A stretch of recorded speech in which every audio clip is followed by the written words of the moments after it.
Hey guys, it's Ben with Upstart HR. I hope you're doing well. Today I'm going to talk about a new book that I just finished. I absolutely loved it, and I kind of already knew I would before I even started it because it's a sequel to another book that came out a few years ago. The original book was Why Work Sucks and How to Fix It.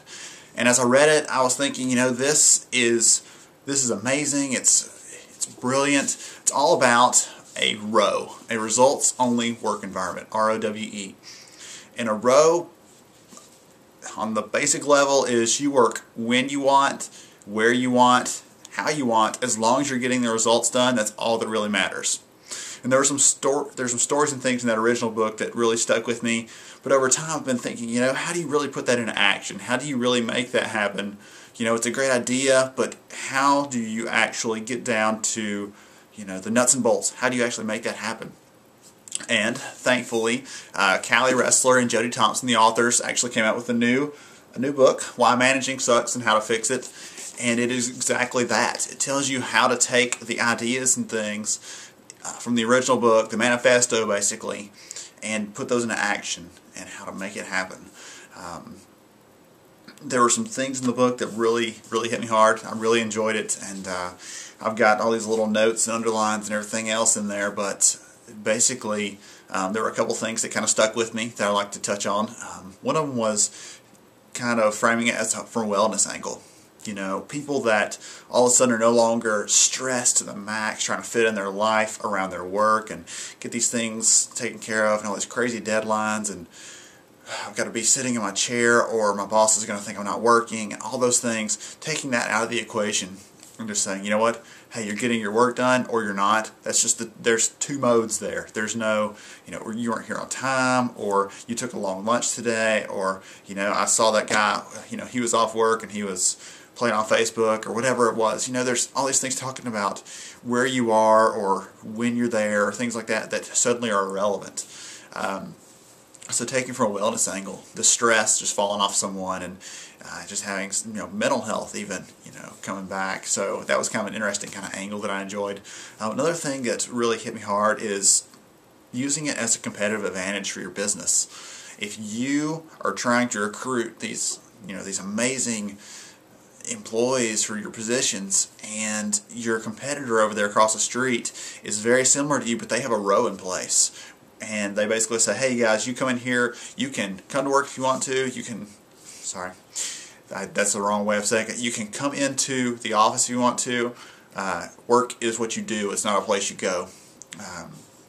So you can come into the office if you want to, you can stay home, you can do whatever, as long as you're getting your job done, that's all we care about. And then you're telling them, all right, you got to be here from 9 to 5 every day. You know, you might have to work some extra weekends. We have overtime projects.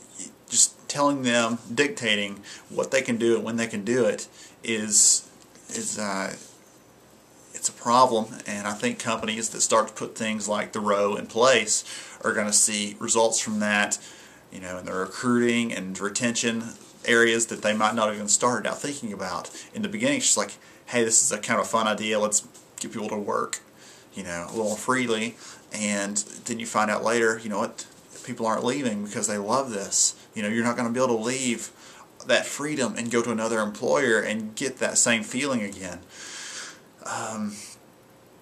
One of the questions they go through, and they have like FAQs throughout the book, frequently asked questions, you know, because they're consulting with companies on these topics every day.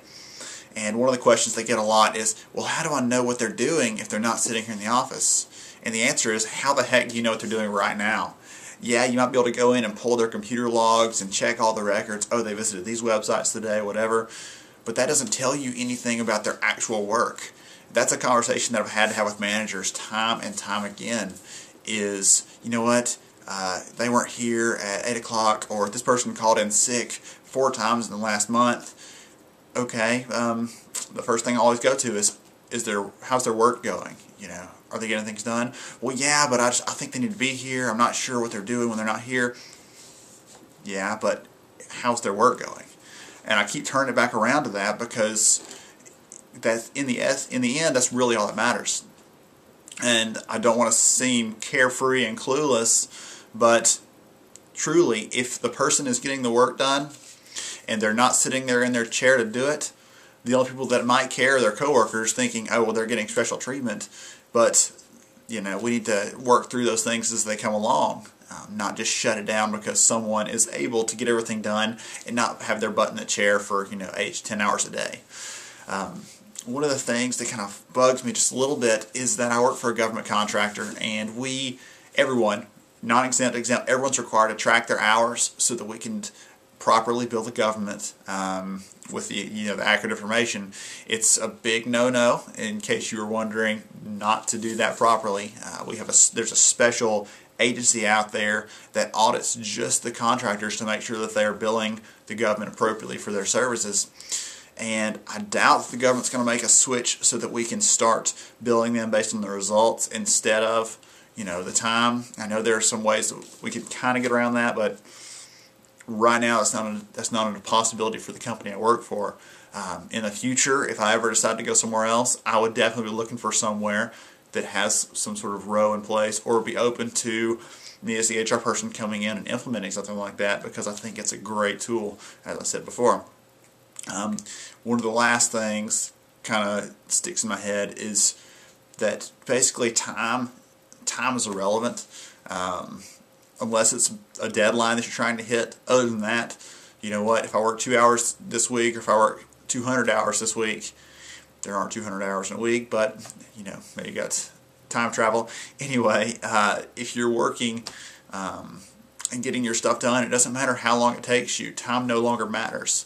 You can't have those people. You won't have the people coming in and bragging, yeah, I worked on the weekend, had to get all this stuff done. It was a tough job, but somebody's got to do it. That disappears. That's no longer a status symbol or a badge of honor to say that you've worked overtime, or that I was here at 4 o'clock this morning working, or I worked until 8 p.m.